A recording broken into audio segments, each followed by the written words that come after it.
Darwin. Dans ce screencast consacré au 2IS, vous allez voir comment configurer un FTP. Configurer un FTP sur un serveur web lorsque vous souhaitez permettre aux utilisateurs de transférer des fichiers vers ou à partir d'un site. Que votre site soit placé sur un réseau intranet ou sur Internet. Les principes qui régissent la fourniture d'un emplacement pour transférer et télécharger des fichiers en utilisant FTP sont les mêmes. Vous placez vos fichiers dans les répertoires sur votre serveur FTP, de sorte que les utilisateurs puissent établir une connexion FTP et transférer des fichiers avec un client FTP ou avec un navigateur web FTP. Donc pour commencer, si vous n'avez pas installé le rôle du FTP dans le 2IS, lancez votre gestionnaire de serveur. Dedans, vous descendez quand vous êtes dans rôle pour arriver à votre 2IS et vouloir installer des services de rôle. Donc ici nous pouvons voir que le serveur FTP n'est pas installé. Donc nous remontons, nous faisons ajouter des services de rôle. Une fois ici vous descendez, puis vous cochez cette case. Une fois que ceci est fait, vous faites suivant et installer. Voilà, donc l'installation c'est terminé, vous faites fermer. Maintenant que ceci est fait, nous allons créer un espace FTP pour pouvoir déposer des fichiers dessus et les récupérer. Pour cela c'est très simple. Nous allons donc dans poste de travail, nous allons dans notre disque dur local et on va dans notre init pub.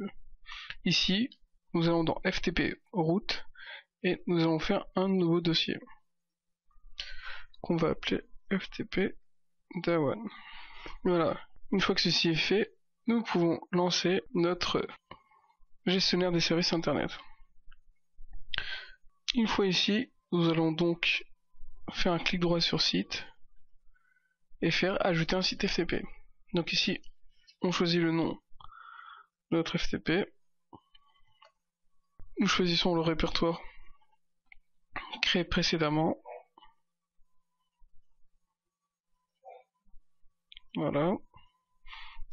Une fois ceci est fait, nous faisons suivant. Donc ici, nous pouvons choisir une adresse IP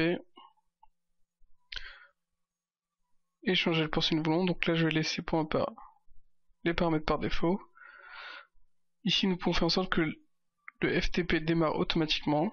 Donc pour le moment, nous allons décocher cette option. Puis ici, nous pouvons choisir si nous voulons utiliser un SSL ou pas. Donc pour plus de sécurité, il est beaucoup plus prudent d'utiliser donc une sécurité SSL. Donc par exemple ici, je vais prendre un certificat que j'ai auto-créé moi-même auparavant. Une fois ceci fait, faites suivant. Donc ici, vous avez les différents modes d'authentification que vous pouvez choisir. Donc si vous choisissez anonyme, tout le monde pourra y aller sans problème, alors que le mode basique permet d'utiliser des comptes de l'Active Directory. Donc ici, nous allons mettre anonyme. Ensuite, ici nous pouvons dire si nous autorisons l'accès à tous les utilisateurs, aux utilisateurs anonymes, au rôle, au groupe, etc. Ici, je vais mettre donc tous les utilisateurs. Ici donc je peux choisir si je veux que je peux choisir si les personnes qui accèdent à mon FTP peuvent donc seulement voir ce qu'il y a et consulter les fichiers, ou s'ils peuvent également les modifier. Donc là je vais mettre les deux. Ceci fait, vous faites terminer. Maintenant que vous avez fait ceci, nous pouvons aller sur notre site FTP Dawan. Une fois ici, vous voyez quelques options. Donc ici, nous allons aller dans l'authentification FTP. Ici, vous pouvez voir donc, comme voulu, c'est l'authentification anonyme qui est bien été activée. Nous allons revenir sur l'accueil du FTP et nous allons montrer qu'on peut ajouter des règles d'autorisation.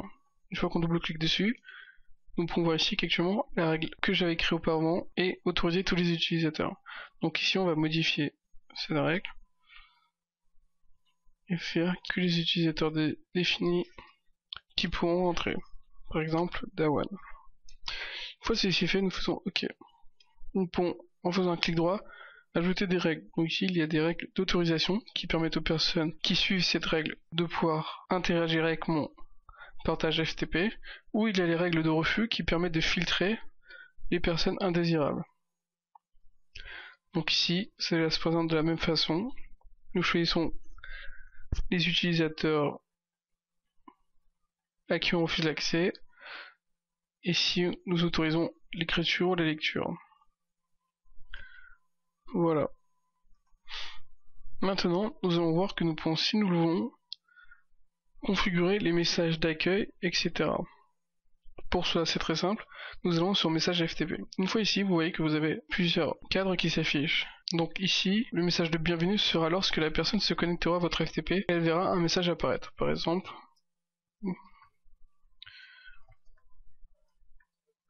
voilà. Si vous faites ceci et que vous faites appliquer, à chaque fois qu'une personne se connectera, elle obtiendra automatiquement ce message.